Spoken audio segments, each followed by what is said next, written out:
Perza Krohn with anime3000.com, and I have the pleasure of interviewing the one and only Yaya Han. Hi there. We have purple hair. I know. I think we're meant to be. Yeah. It's awesome. Oh God, how has A-Kon been for you so far? Oh, it's been nuts. I've been coming to A-Kon since 2000. I was a little kid, way too broke to go to conventions. I still lived, I think, in Arizona, but I had already heard about A-Kon back 14 years ago. I heard about how amazing A-Kon was and volunteered in the green room to be able to come here, you know, and ever since then I've always enjoyed coming back. So this year it's really great to come back as a guest and be able to do panels and you did your like-minded people. You went to your first con when you were like 8. Oh my God! No, I was a little older than that, but I was still very much so a new little kid and didn't know how to make costumes. I was just literally a huge fan of, you know, Japanese anime and manga. Grew up reading them, watching them, and that's really how I got into all of this. What was the one thing that inspired you to start just making cosplay in general? For me, it was like it was almost like something clicked as soon as I saw somebody else in costume. I was like, wow, this is actually something you can do. Because back then, all I knew was to do fan art of my favorite characters. But then when I saw someone actually dressing up as their favorite character, it was like, that's what I'm meant to do. This is how I want to express how much I love a character. So it was like a no-brainer instantly. And even though I didn't know how to make stuff, and even though in 2000 there was no way to buy costumes, nobody was selling them on eBay. Yeah, and then you actually started making stuff and started creating things and getting commissions, and then it got a little crazy, right? Yeah, I just sort of kept being active, entered contests, and you know, if I wanted to dress up as somebody, I had to make the costume. So I think being forced to do it is what made me really love the craftsmanship aspect of it.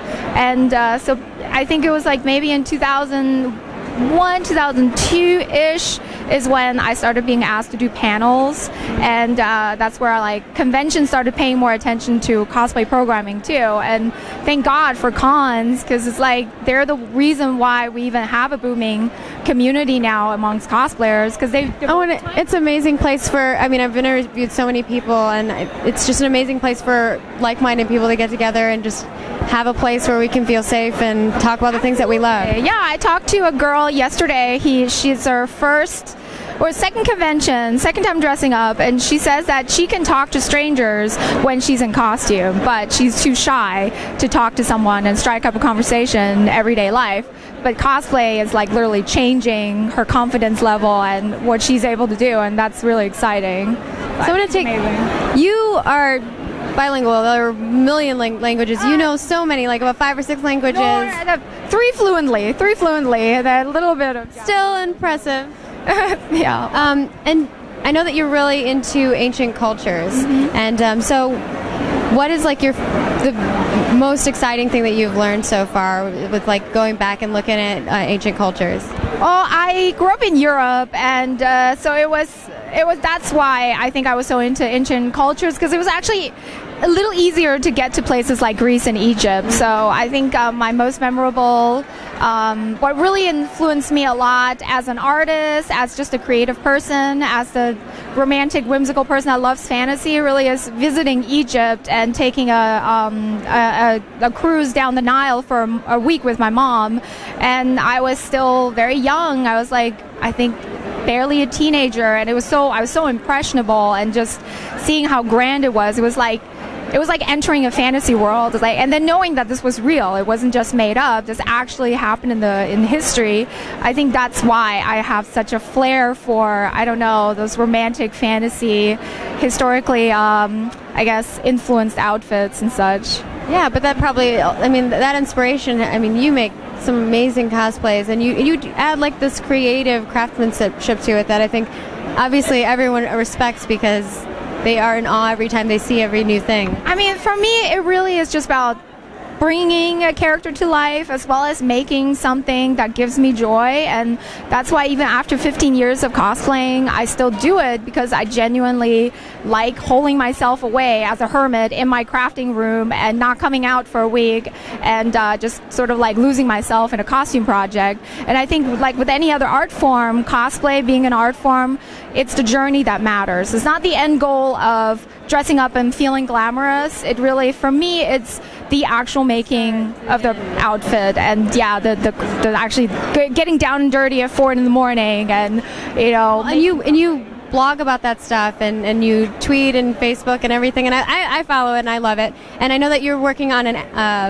Heartseeker costume. Yep, that's my newest project. I'm traveling so much that I had 1 week at home, so I had to plan ahead, buy all the materials ahead of time, make sure I had everything in my house, and so I binge crafted for the past week, just like busted out the costume. But that's what I really like. I can't really work for 2 hours on an outfit every day. For me, it's like I have to work on it for 4 days straight, from the moment I get up to the moment I pass out in bed. And you get 4 a.m. Instagram process pictures, and I love it randomly, all the spam about what I'm making. And then I was watching the process of that, and I know you were talking about it, and then I think you literally tweeted a photo and Instagrammed a photo before you came here. It was crazy. Yeah, definitely. Basically, I was like, and Ash is just about done, but I have to go to A-Kon. See ya. But I was just amazed at how quickly you got that done, and you just are working on the accessories right now. Yeah, it's pretty much done, and honestly the process is just like I said. I mean, people ask me, how are you so fast, whatever. It's like, I'm fast because I have to be fast, because I don't have that much free time, and I have learned over the years to not have to do things multiple times. That's the thing. It's if you don't make that many mistakes, then you can just keep going. And she doesn't make mistakes. No, I make lots of mistakes, but it's you have to sort of plan things ahead. I think that's really what it is. Be prepared, be a Girl Scout, prepare ahead of time. And so much of the time, I guess, used on costumes is researching materials, going around and buying materials, buying the accessories, finding the right shoes, the buttons, the wig and such. And so if you're able to plan ahead and have all of those things set up, then the actual creating process doesn't have to take a super long time. But at the same time, I will say that how much time it takes to make a costume absolutely has no effect.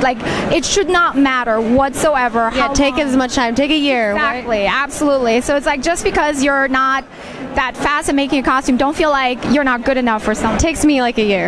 And that's okay, because then you take your time, you have your own way of doing things, and we are all doing this for fun in the end. That's why we do it. So if you want to take a long time, do it. If you want to do it in one day, do it, and just have fun with it. So do you normally pick your characters and go hey, I really want to play Heartseeker Ash, I think that looks elaborate and lovely, or is it sometimes you just see a fabric and you're I know I need this? It's everything. It's that. It's feeling a bond, somewhat of a connection to a character. It's sometimes feeling the design challenge, seeing something that I'm I've never made this before. I really want to make something like that. That's how I chose Night Raven Fiora, because I'd never made armor before, and I thought this is an armor, but it's not full body armor, so it would be good as a first project to work with Worbla. So now, the next piece I want to make with Worbla will be. And you've been using Worbla in your Heartseeker costume as well. Yeah, definitely. Worbla is so versatile. I've actually, I think, used Worbla in every costume I've made since I started using Worbla. Even for little accessories, for my Snow White, I made the hat out of Worbla and then covered it in the silk. And that looked amazing. I'm so sad that we didn't get to see you in your outfits. I know, because that was one of the ones that you wore this week. Yes, I would be in costume right now, but I have to stay up till 2 in the morning and then catch a flight at 5:30, and because I'm hosting the cosplay after party, Matsuri Mayhem at the church tonight, so I'm gonna dress up for that tonight. So I'm sort of pacing myself a little bit. Yeah, I know. I noticed that was something that you were working on, so I was oh man, too bad we missed it. But I think that's going to be fantastic for you. Thank you. I guess beyond that, when making costumes, is it the accessories that's the hardest part? Is it the armor? Is it the fabrics? What is the most challenging aspect for you? For me, it's about the fit. I think the fit and the getting the silhouette of the costume right is very, very challenging because you want it to look like the design. And some of the designs, they're pretty much impossibly perfect. You know, they're all like 7 feet tall and super model figures. And so you have to do certain things. And even if a costume is not structured, tailor it and fit it and put structure in it so that it sort of gives you the shape that you need. And also I think finding the right ways to attach pieces. I think a lot of people, you know, and me included, we make the pieces and then we're like, how do we put it on? So it's a lot of the technique of behind the scenes thinking about how to put everything together. Oh, and if only people knew what was going on underneath sometimes. Absolutely. It's all smoke and mirrors. Well, I think what you do with the figures and how you make the silhouettes, they always turn out amazingly. And Thank you. at least for me, I pretty much love everyone. And so I've been asking this one question to everybody, and I'm getting the wrap it up signal. So if you, and off the top of your head, if you were stranded on an island and you could pick 3 things that you had to take with you, what would those 3 things be? Oh my God. Just off the top of your head. Okay, I would take one of my Stitch plushies because I need something to cuddle. Which one? I have a big one. I have a really big one. He's really cuddly. I have a collection of Stitch figures and plushies and everything Stitch. So I would take one of those. I would take probably Storm of Swords, George R. R. Martin's 3rd book, because that's my favorite book. Gotta have some entertainment. Yes, definitely. And I would have to take something to work on. So if it can't be...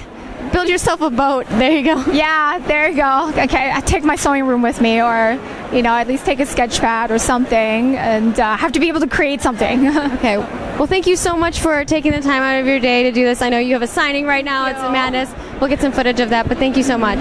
Thank you, guys. And we'll see you with some more content at anime3000.com. Anime3000.com is coming to a convention near you. We're looking for passionate fans to feature on future episodes of A3K TV. We will also be bringing you interviews with some of your favorite voice actors, singers, personalities, and exclusive coverage from some of the biggest events. Be sure to subscribe to us on YouTube and tune in daily for brand new videos and podcasts. Anime3000.com, the future of anime and manga.